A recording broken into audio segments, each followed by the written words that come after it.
Video کو like کر کے آگے شیئر ضرور کر دینا، آگ میں پہنچ جائیں گے۔ اب ان لوگوں نے خوب پریکٹس کر لی، لیکن جب ابراہیم علیہ السلام کو لا کے بٹھایا، اب جو رسہ کھینچنا چاہتے ہیں رسہ، تو ان سے رسہ کھینچا نہیں جاتا۔ کیوں نہیں کھینچا جاتا تھا رسہ؟ اس لیے کہ فرشتے رونے لگے، اللہ تیرا ابراہیم جو تیری محبت میں قربانیاں ہی دیتا آ رہا ہے، آج وہ آگ میں جلے گا۔ اللہ نے فرمایا جاؤ، میں تمہیں اجازت دیتا ہوں، اگر تم اس کی مدد کر سکتے ہو تو کرو۔ تو رحمت کے فرشتے آئے اور جو رسہ نمرودی کھینچ رہے تھے، فرشتوں نے دوسری طرف سے اس کو کھینچنا شروع کیا۔ تو اب فرشتوں کی طاقت کے آگے تو ان کی طاقت پھیل ہو گئی، تو رسہ ان سے کھینچاتا نہیں تھا۔ یہ پسینے پسینے ہو گئے، تنگ آگے کہ کل تک کھینچانے والا رسہ، بلکہ ابراہیم علیہ السلام کو بٹھانے سے پہلے تک کھینچانے والا رسہ اب ہم سے کھینچا نہیں جاتا۔ تو شیطان جو ہے ایک بوڑھے کی شکل میں آیا، لمبی سی داڑھی، خوبصورت سی پگڑی اور چادر ڈال کر عصا لے کر کے چلا آ رہا ہے۔ لوگوں نے دیکھا، کہہ رہے یہ تو بڑا خوبصورت نیک آدمی نظر آتا ہے۔ وہ آیا اور آنے کے بعد کہا، لوگوں کیا تکلیف ہے تمہیں، کیا پریشانی ہے؟ تو انہوں نے کہا، شیخ اے بزرگ، پریشانی یہ ہے کہ تھوڑی دیر پہلے تک یہ رسہ کھینچ رہے تھے تو کھینچا رہا تھا، اور ابھی نہیں کھینچاتا رسہ۔ ابراہیم کو بٹھا دیا تو نہیں کھینچاتا۔ شیطان کا جو سب سے دلچسپ عنوان ہے وہ نبی کی بے ادبی اور گستاخی ہے۔ اس لیے دنیا میں جو بھی نبی کا بے ادب ہوگا، کتنے بھی اچھے کپڑے ہو، کتنی بھی اچھا امامہ ہو، کتنی بھی خوبصورت داڑھی ہو، کیسا بھی عصا ہو اس کے پاس، جبہ کتنا خوبصورت ہو، اگر ہے نبی کا بے ادب تو وہ ہے شیطان۔ شیطان کی پہچان ہی ہے۔ تو شیطان آیا کیسے؟ بزرگ بن کے۔ ایک بات آپ کے سمجھ میں آتی ہے، دیکھو کبھی آپ کو پتا چلا یہ شیطان رہتا کہاں ہے؟ آپ بخاری اٹھا لیں، مسلم اٹھا لیں، ترمذی اٹھا لیں، ابن ماجہ اٹھا لیں، نسائی اٹھا لیں، تفاسیر ابن عباس سے لے کے صاحب نعیمی تک، کوئی مفسر یا کوئی محدث شیطان کا محلہ آپ کو نہیں بتا سکتا کہ وہ کہاں رہتا ہے۔ کیوں؟ اس لیے کہ وہ ہر جگہ رہتا ہے نا بھائی؟ بولو، ہر جگہ رہتا ہے۔ اچھا شیطان دو چار ہے کہ ایک ہی ہے؟ اب میں تقریر نہیں کرتا کیونکہ اب گفتگو تو ختم ہی ہونی ہے، لیکن میں آپ سے پوچھتا ہوں، آپ بتائیں شیطان ایک ہے کہ کئی ایک ہے؟ بولو بھائی، ایسے بولو گے؟ یعنی میں نے 50 منٹ 55 منٹ بولا، اس کی کوئی قدر ہی نہیں ہے، آپ دو جملے نہیں بول سکتے؟ سب متفق ہے ایک ہے؟ اچھا کتنے لوگ متفق ہے؟ ذرا ہاتھ اٹھائے تو ایک ہے، باقی لوگ 2 4 ہے، 6 8 ہے، 50 60 ہے؟ بولو بھائی ایک ہی ہے نا شیطان؟ تو اٹھاتے کیوں نہیں ہاتھ؟ میں پھنساؤں گا تھوڑی نا آپ کو، شیطان ایک ہی ہے نا؟ بولو بھائی ایک ہی ہے شیطان۔ اچھا شیطان اللہ کا محبوب ہے کہ مردود ہے؟ بولو، ارے زور سے آواز آ جائے، مردود ہے۔ پھر حدیث پاک، بچہ پیدا ہو تو کچوکے مارنے آتا ہے، ایک وقت میں 50 جگہ بچہ پیدا ہو، شیطان ایک ہی ہے تو کچوکے مارنے بھی آیا، جب روح نکلتی ہے تو بہکانے آتا ہے، پیدائش کے وقت بھی حاضر، پیدائش کے وقت بھی حاضر، موت کے وقت بھی حاضر، مرنے والوں کو بھی بہکا رہا ہے، سوال و جواب قبر میں ہو رہے ہیں وہاں بھی حاضر، انہیں بھی بہکا رہا ہے، نماز ہو رہی ہے وسوسہ ڈالنے کے لیے آ گیا، انہیں بھی بہکا رہا ہے۔ بولو نماز کب ہوتی ہے؟ ایک منٹ ایسا نہیں ہے دنیا میں کہ جب نماز نہ ہو رہی ہو۔ بولو ہے؟ نہیں۔ ہندوستان میں فجر ہو رہی ہے، امریکہ میں عشاء ہو رہی ہے،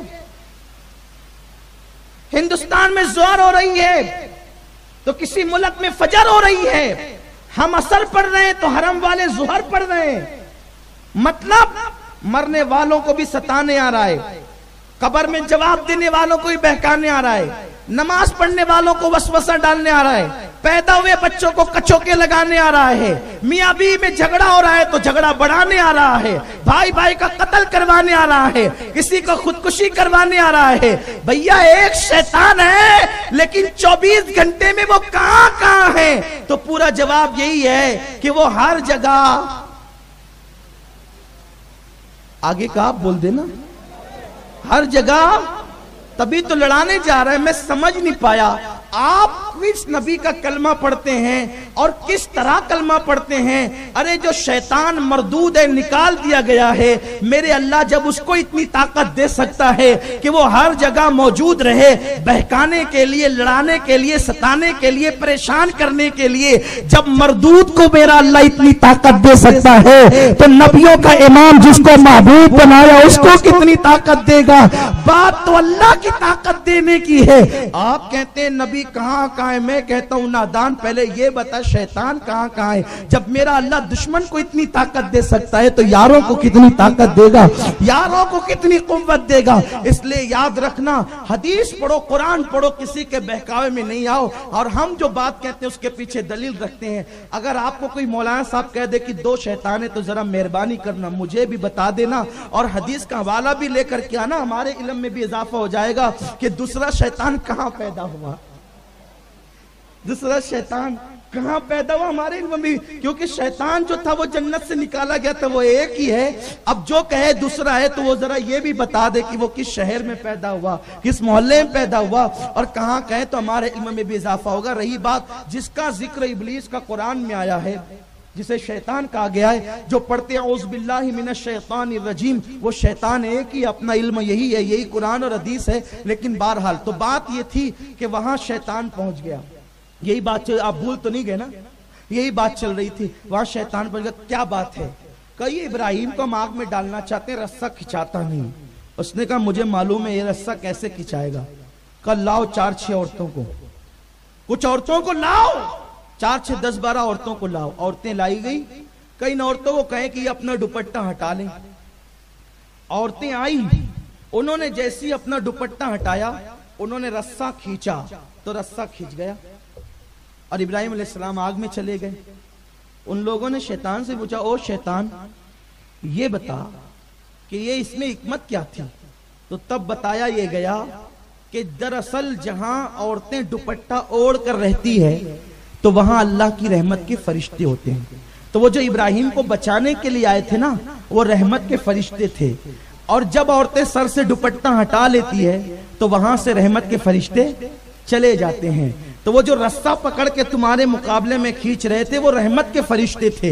जब औरतों ने सर से दुपट्टा हटाया तो वहां से रहमत के फरिश्ते चले गए और रस्सा आसानी से खिंच गया। अब आप मुझे बताओ मेरे भाइयों, जहां अल्लाह का पैगंबर खलील अलैहिस्सलाम जैसा नबी मौजूद हो, अगर वहां औरतें सर से दुपट्टा हटा ले तो रहमत के फरिश्ते वहां से चले जाते हैं। तो अगर आपकी औरतें कपड़ा धोते वक्त, खाना पकाते वक्त सर से दुपट्टा हटाकर, बल्कि अब तो पानी भरते वक्त तो कमर में दुपट्टा बांधकर अगर औरतें काम करेगी तो तुम्हारे मोहल्ले में रहमत के फरिश्ते कब आएंगे और रहमत के फरिश्ते तुम्हारे घर में कब आएंगे? आज जो तुम पर मंदी, मुसीबतें, तकलीफ, बीमारियां, परेशानियां, मुसीबतें जो टूट टूट कर बरस रही है, वजह यह है कि तुम्हारे घरों में रहमत के फरिश्ते नहीं आते। अगर तुम चाहते हो कि रहमत के फरिश्ते आए तो तुम अपनी औरतों को पाबंद करो कि वो बाहया बने और सर पे दुपट्टा रखे। बल्कि औरतों को तो ये भी लाजिम है कि जब वो सोए तब भी उनके सर पे दुपट्टा होना चाहिए। अब आप कहेंगे ये कौन सा आप लेकर के आए? हम नया कुछ नहीं लाए, ये हदीसों में मौजूद है। अब औरतें दुपट्टा ओढ़कर कैसे सोएगी? तो औरतों के लिए तरीका यह है कि वो एक कपड़ा रखा करें, एक कपड़ा रखा करें और वो कपड़ा अपने सर को यूं बांध लिया करें। ये तरीका है औरतों के सोने का। औरतें सोते वक्त भी दुपट्टा उतारने से परहेज करें, क्योंकि अब औरतें किससे परहेज करें? है तो सामने शौहर, अब शौहर के अलावा किससे परहेज करे? तो हुक्म है कि वो अल्लाह के फरिश्तों से हया करे, क्योंकि हया, मेरे आका फरमाते हैं, जो जितना हया वाला होगा उसका ईमान उतना ही मजबूत होगा। अल हया शोबतुम मिनल ईमान, हया ईमान का एक शोबा है। इंशाअल्लाह इस पर आगे की गुफ्तगू हम कल करेंगे। आज मुझे उन्वान दिया था अहबाब ने कि हुजूर की शान पे भी कुछ बोलें, پھر مولانا غفران صاحب نے بھی کہا کہ قربانی پہ بھی کچھ بولیں، پھر جلسے والوں نے کہا حیا پہ بھی کچھ بولیں. تو جتنا مجھ سے کہا گیا تھا میں نے تھوڑی تھوڑی باتیں سب پیش کر دی، لیکن انشاءاللہ کل کی جو گفتگو ہوگی وہ مکمل حیا پر اور اسلام کے قوانین پر ہوگی. کل کا پروگرام مسجد عبدالجبار کے پیچھے انوار اشرف نگر میں حیدر علی چوک پہ ہوگی. آپ سے گزارش ہے آپ تشریف لائیں. اور یہ بڑا جو ہے وہ پور مغز خطاب ہے حیا کے حوالے سے، اور آپ نے شاید پہلی مرتبہ یہ عنوان رکھا ہے، تو کل ہم اس پہ بھی گفتگو کریں گے. اللہ مجھے آپ سب کو توفیق عطا فرمائے اور اللہ ہمیں ادب رسول پہ قائم رہنے کی توفیق دے. دوران گفتگو کوئی غلطی ہو تو اللہ معاف فرمائے. وما علینا الا البلاغ. السلام علیکم. رسالت کے پروانوں ہر سنیچر کو بعد نماز عشاء سنی دعوت اسلامی کے عالمی مرکز اسماعیل حبیب مسجد میں سنی اجتماع ہوتا ہے.